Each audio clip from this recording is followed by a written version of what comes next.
Good morning, everyone, and welcome to today's webinar on navigating the significant cybersecurity compliance changes coming in 2025. My name is Patrick Castillo, and I'm excited to guide you through what you need to know to keep your organization secure and compliant in the year ahead. So, in summary, we've seen an acceleration in both cyber threats and the regulations designed to combat those threats. In 2025, this trend is going to continue. So we'll be diving into the key changes in data privacy and some of the rapidly evolving landscape around AI and automation. The bottom line is that compliance is no longer just a checklist. It's a fundamental pillar of business resilience. So ignoring these changes can lead to significant financial penalties, legal battles, and lasting damage to reputation. So let's get started and explore how you can proactively prepare for that. So first, we're going to go over some of the things that are changing and the landscape itself. So why is compliance taking center stage in 2025? Well, I mean, look at some of these recent headlines. Cybersecurity attacks are becoming more frequent, they're becoming more sophisticated. Experts predict a continued uptick in incidents in 2025 with ransomware, social engineering, and even AI-powered cybercrime just leading the charge. The financial impact is staggering. Now, we're talking about trillions of dollars at stake globally.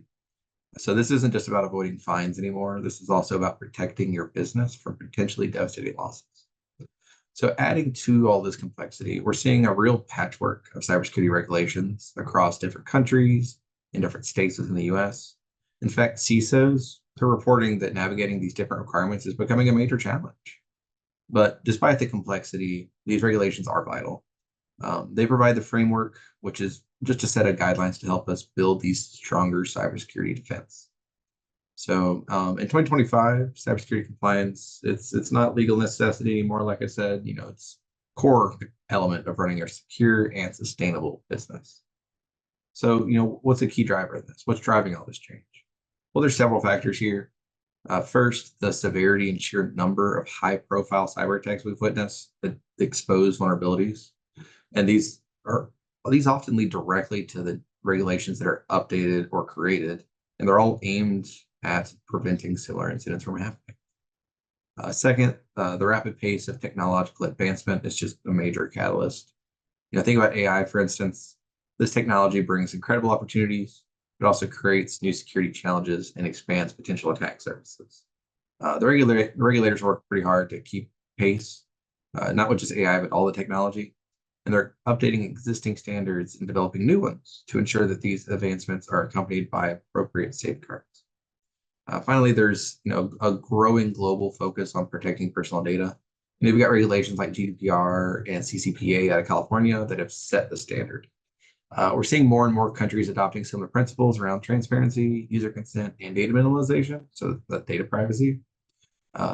Even increasing adoption of zero trust architecture, which is going to emphasize rigorous verification, that is also influencing how regulators are thinking about security. So what's some of the tangible costs? What are the real world consequences of not keeping up with the compliance?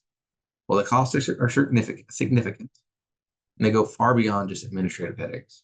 So the most obvious cost is fines, money, and penalties. Regulations like GDPR, HIPAA, PCI DSS, they carry a hefty price tag for non-compliance, potentially millions of dollars. But the financial impact doesn't stop there. Data breaches resulting from non-compliance can lead to substantial legal costs, including settlements and court fees. So let's not also forget the reputational damage. In today's world, consumers are very aware of data privacy. They're very aware of what's happening in the world. So a breach can lead to significant loss of customer trust. It can impact customer retention. It can impact the ability to attract new business. Studies show that many customers will lose faith in a company after a data breach. And I'm sure we've all seen this. Like, would you trust a company that lost your data? Probably not. So beyond the direct financial and reputational hits, we've also got operational disruptions that can happen from non-compliance. This can lead to downtime and lost revenue. The costs associated with investigating a breach, restoring the systems, notifying the affected individuals, it all adds up. If you can't run your business, you can't make money. And that, in the end, is going to cause you more loss than you would expect. So all of this comes together. Your reputation's at stake. Non-compliance can hinder business relationships. That can limit your growth opportunities. organizations are starting to scrutinize their security posture of their partners more. And if yours is in question, you're going to have a harder time making those connections.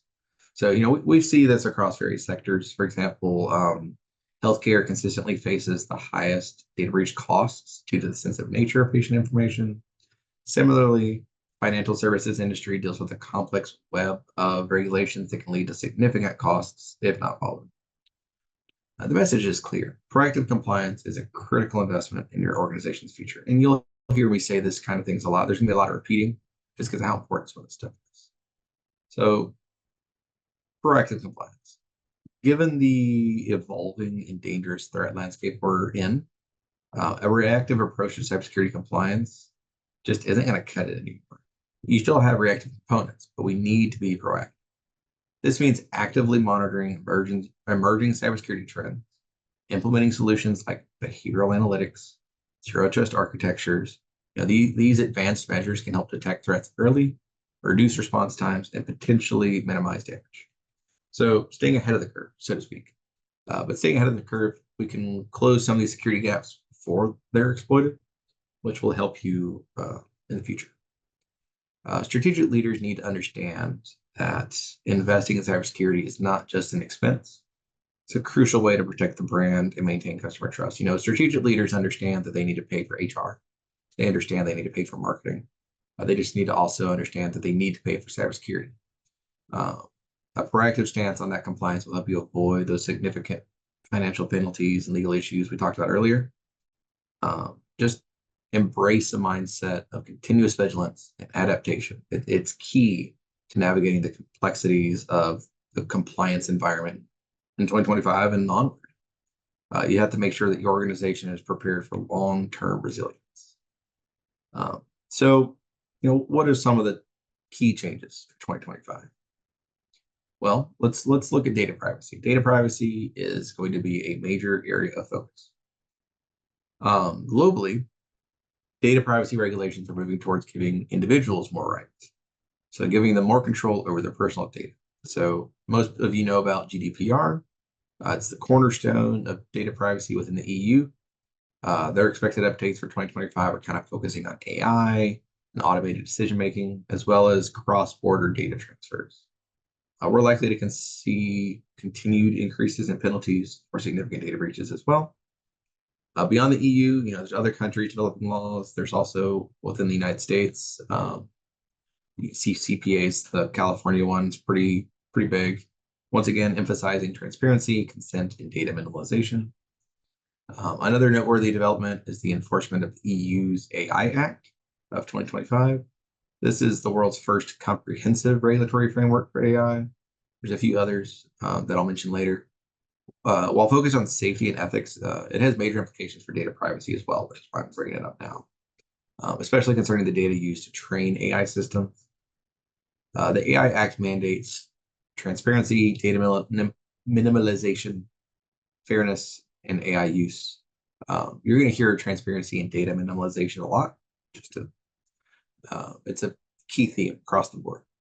So requiring organizations to consider the privacy aspects of their AI initiatives. So, if everyone's just worried about making the next best AI, they're not worried about what's going into that AI. So this is kind of bridging that gap. So let's look at the US. The US data privacy landscape is becoming more and more complex, primarily due to the activity at state level. In 2025, we're seeing a significant number of new comprehensive state privacy laws taking effect. This is a growing patchwork, requiring an even more tailored approach, depending on where your business is, if you operate over state lines. So as of January 2025, 5 new laws have gone into effect. We've got Delaware, Iowa, Nebraska, New Hampshire, and New Jersey. Later this year, we're also going to have Tennessee, Minnesota, and Maryland. That'll bring the total number of states with comprehensive privacy laws to about 16 by the end of 2025, if more don't get added. While these laws share a general framework, granting consumers rights to access, delete, and correct their data, as well as opting out of targeted data, advertising, data sales, a few other important differences. Each state's a little different, so you really do need to consult an expert for your particular situation.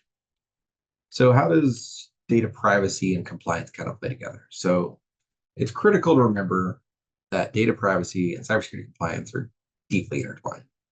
They're two sides of the same coin, you could say.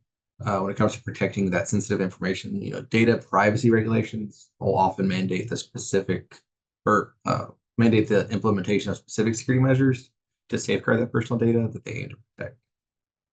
These regulations outline how data should be collected, processed, stored, secured, often regulating or often requiring specific technical and organizational controls.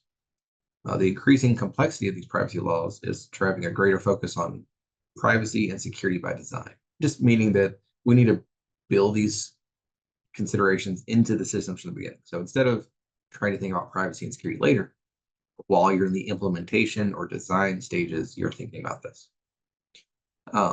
Key aspects, like I've said earlier, data minimalization, huge, which is both a privacy principle and a security best practice. You want to collect and keep only necessary data.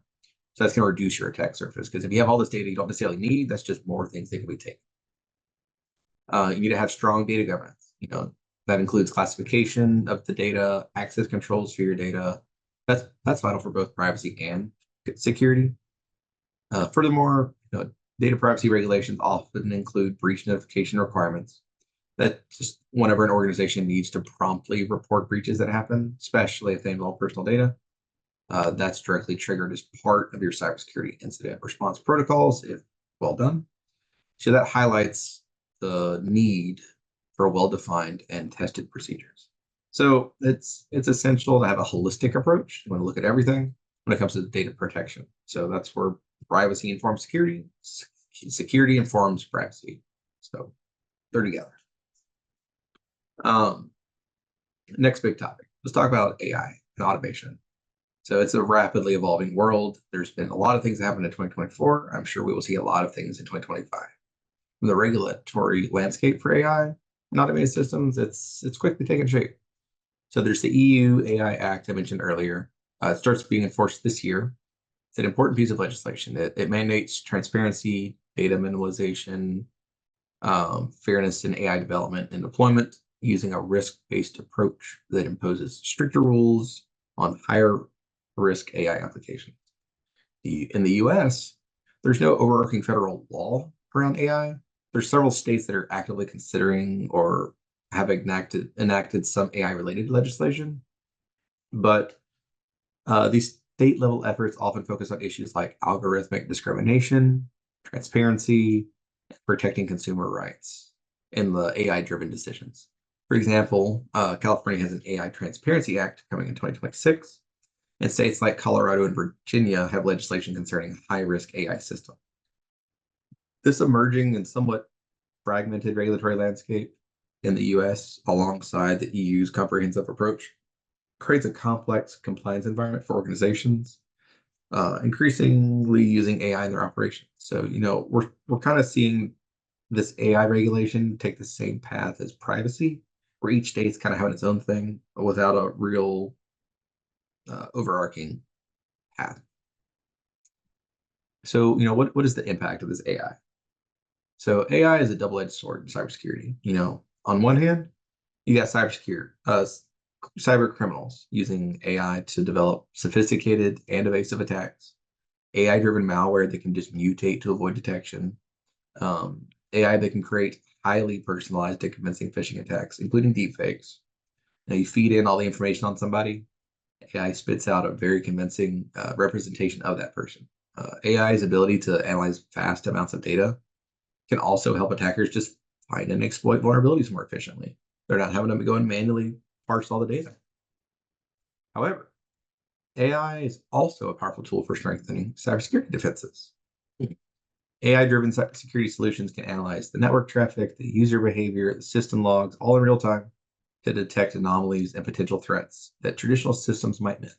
You're thinking about all these log aggregations. Well, now you're going to have a system that can take that log aggregation and contextualize it with behavioral analytics thrown in. They can provide like adaptive risk assessment that can prioritize the threats. They're getting to the point they can automate incident response. This allows the security teams to react faster and more effectively and more efficiently. AI's ability to continuously learn and adapt makes it a crucial part of modern cybersecurity. So as we rely on AI for both offense and defense, a comprehensive and AI-aware security strategy is essential. So let's talk some more about the compliance frameworks. So as we integrate AI, we need frameworks to manage the associated risks, including bias, security vulnerabilities, and evolving compliance requirements. So several requirements have emerged to help security leaders address these challenges and promote AI innovation, responsible AI innovation. ISO 42001 is a cybersecurity standard specifically for managing AI systems. It integrates with other ISO standards and provides controls for establishing, operating, monitoring, and improving an organization's AI management system. NIST has also developed an AI risk management framework to help organizations identify, assess, and mitigate AI risks. HITRUST has introduced the AI risk management assessment. It offers a comprehensive and scalable approach to managing AI risk. Other frameworks like Google's Secure AI framework, EU's Agency for Cybersecurity Framework for AI. They're all providing valuable guidance. So, we do have the guidance. These frameworks offer structure. They offer support for implementing secure and responsible AI practices that are going to align with emerging regulatory expectations.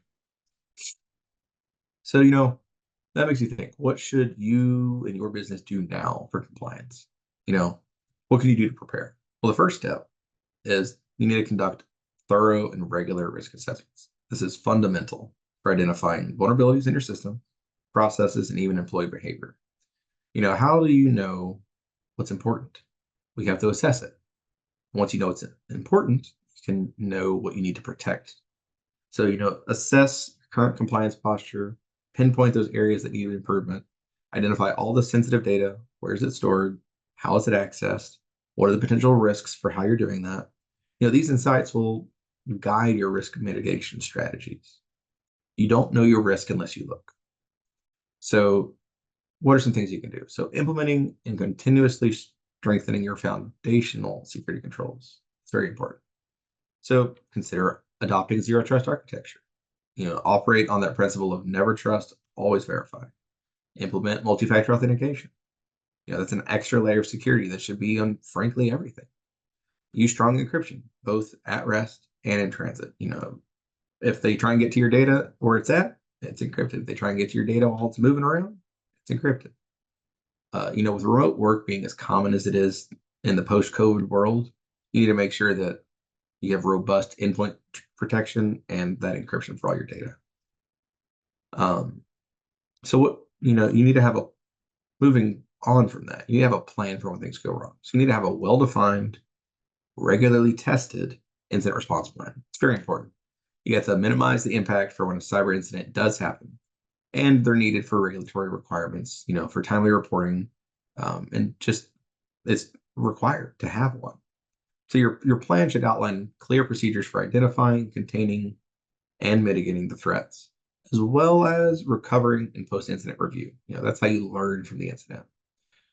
It's crucial to conduct regular simulations to ensure your team knows their roles and their plan is effective. Ideally, you'll never have to use this plan.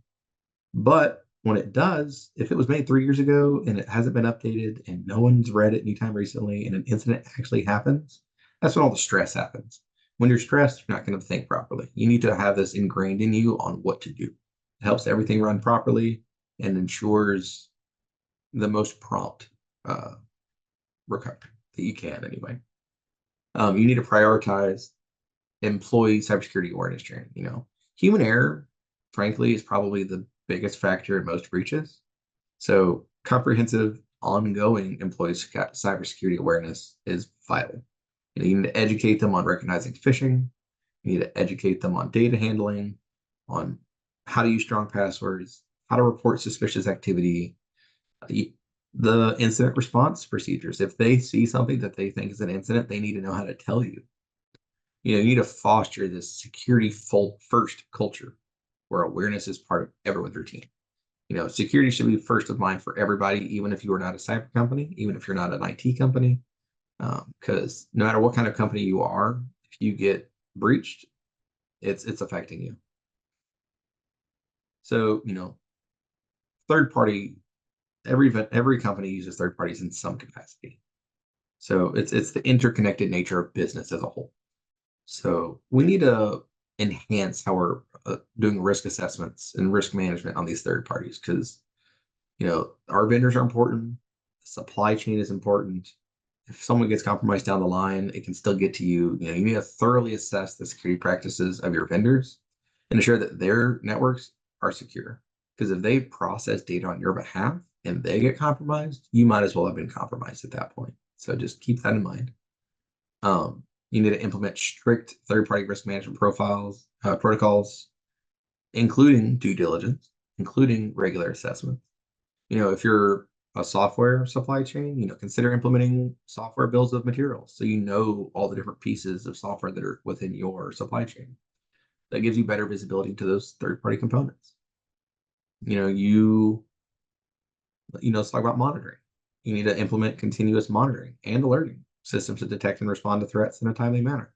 There's going to be threats that get to you that need to be dealt with. Real-time monitoring helps identify those and address those. Like we mentioned earlier, leverage AI-powered tools for anomaly detection. Use that threat intelligence to proactively identify and mitigate potential breaches. Now, I say proactively, it's proactive in the sense that they haven't gotten to do anything yet. It's going to see these things that are trying to get to your network, that are probing your network, and you can proactively stop it before it gets into your network. Watching a webinar like this, staying abreast of regulatory changes, industry best practices. This regulatory landscape is just constantly changing. So it's essential to stay informed about updates, industry best practices. You need to consider partnering with a compliance advisor. If you don't want to read these compliance updates as they come out, if you don't want to read these regulatory things as they come out and understand them, partner with a compliance advisor. Get, a virtual CIO or a virtual chief information security officer or CISO. They can help you with this. Their job is to actively monitor regulatory changes and adapt and help you adapt your strategies accordingly. It's a good idea, and they can help you with this as well, to align your internal practices to a relevant industry standard. So most companies have to comply with something, but it may not be as stringent as, hospitals. It may not be as stringent as financial institutions, but it's still good to align yourself with a strong framework like NIST, like ISO 27000. It just helps guide your security practices to protect you. So, that's kind of the conclusion. So to summarize all of this kind of in a nutshell, 2025 brings increasing complexity and stricter enforcement of cybersecurity compliance across data privacy, AI and automation, finance and corporate governance, quite a few things. There's new US state privacy laws and the EU AI Act, which are significant developments. Proactive and adaptive security strategies are essential. Foundational controls like zero trust and MFA are very key. You need to regularly test your incident response plans as well as have an updated incident response plan. Train your employees, build a security first culture. It's very vital. You want to enhance your third-party risk management, supply chain security. Even though we need to protect against AI, you need to leverage AI for that threat detection and for that compliance. Stay informed about the evolving regulatory landscape, whether that is you or someone you are partnered with. So that's everything for today. Thank you for your time. If you have any questions, please let me know. And I hope you all have a fantastic year. Thank you. Bye-bye.